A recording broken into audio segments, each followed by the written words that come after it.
सरोज डोरिया जी। महाराज जी, श्री हरिवंश आपके चरणों में कोटि कोटि दंडवत प्रणाम। महाराज जी, हम उज्जैन से हैं। 23 वर्षों से राधा रानी की कृपा से शिक्षा के क्षेत्र में कार्यरत हूँ। महाराज जी, मैं आपके प्रवचनों को सुनकर अपने विद्यार्थियों की कई शंकाओं व प्रश्नों का उत्तर देकर उन्हें संतुष्ट कर पाती हूँ। आपके आशीर्वाद अनुसार उन्हें अच्छा आचरण, सुमार्ग व भक्ति मार्ग पर चलने हेतु प्रेरित भी करती हूँ, जिसका बहुत सकारात्मक परिणाम मुझे उनके व्यवहार में दिखाई देता है। किंतु महाराज जी, उन्हें इसका स्मरण बार बार करवाना होता है। कोई ऐसा गुरु मंत्र दीजिए महाराज जी कि वे ये सदा उनकी स्मृति में ही बना रहे जो आपकी बातें। इसीलिए पहले गुरुकुल में जो हमारी सनातन परंपरा है, पहले बालकों को गुरुकुल में इसीलिए रखा जाता था कि उनका खान पान वायुमंडल सब भागवतिक, फिर वो चाहे राजकुमार हो चाहे किसी साधारण गृहस्थ का बालक हो, दोनों एक साथ पढ़ते थे। फिर वो आगे चलकर जब गृहस्थी में जाते थे तो उनकी नींव मजबूत हो गई। फिर वो आगे उत्तम राजा बनते थे या उत्तम गृहस्थ बनते थे या उत्तम महात्मा बनते थे। ऐसी तो गुरु का प्रथम पद माता पिता, द्वितीय पद शिक्षक जन जो शिक्षा देते हैं, फिर परम पद के लिए जो गुरु का वर्ण किया जाता है सदगुरु। तो आप गुरु पद पे हैं। नई अवस्था के बच्चों को जैसे हम ककारा सिखाएं तो एक बार में इतना नहीं सीख जाते, हमें 50 बार प्रयत्न करना पड़ता है। अब जो वो वर्णमाला का अक्षरों का ज्ञान कर ले तो फिर कोई पढ़ावे, ज्यादा मेहनत उसको नहीं पड़ेगी।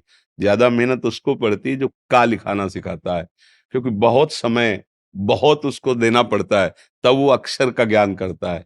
ऐसे इस अविनाशी मार्ग के लिए, जैसे कि ठीक से गंदी आदतें क्या हैं, अच्छी आदतें क्या हैं, तुम बच्चों के संग से क्या गंदा सीख, उसमें शर्म नहीं करनी चाहिए।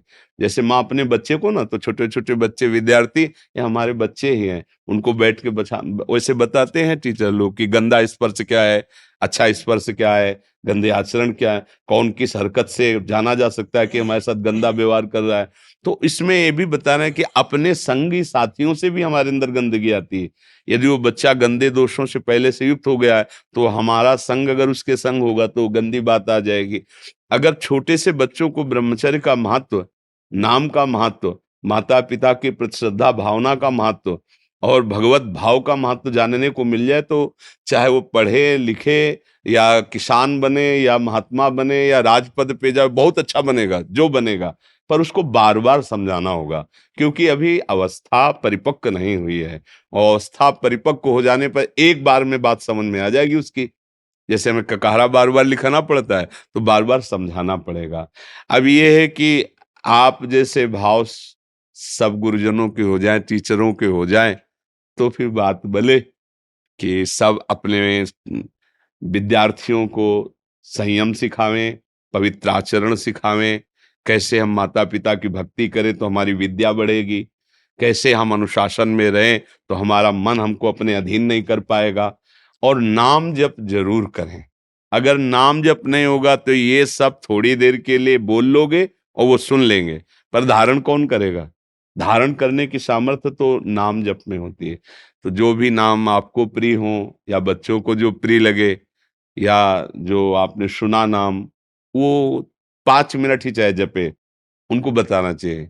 हाँ, कि 5 मिनट जरूर। देखो हम लोग जब स्कूल में थे ना, तो वैसे भी हे अभी हमें याद प्रार्थना हमारे स्कूल में जो, हे प्रभु आनंद दाता ज्ञान हमको दीजिए, ये प्रार्थना हाथ जोड़ के ऐसा आए शीघ्र सारे दुर्गुणों को दूर दूर। कीजिए। तो देखो प्रार्थना है ना, भगवान की प्रार्थना है, थोड़ी देर नाम जप है, सच्चे अच्छे उपदेश है, इनसे संस्कार बनता है। रहीम के दोहे, कबीर के दोहे पहले आते थे हिंदी की उसमें, और चरित्र थोड़ा थोड़ा आते थे, तो उससे क्या होता था कि हमको पता चलता था कि हमारा सतमार्ग क्या है, हमारे महापुरुष क्या है।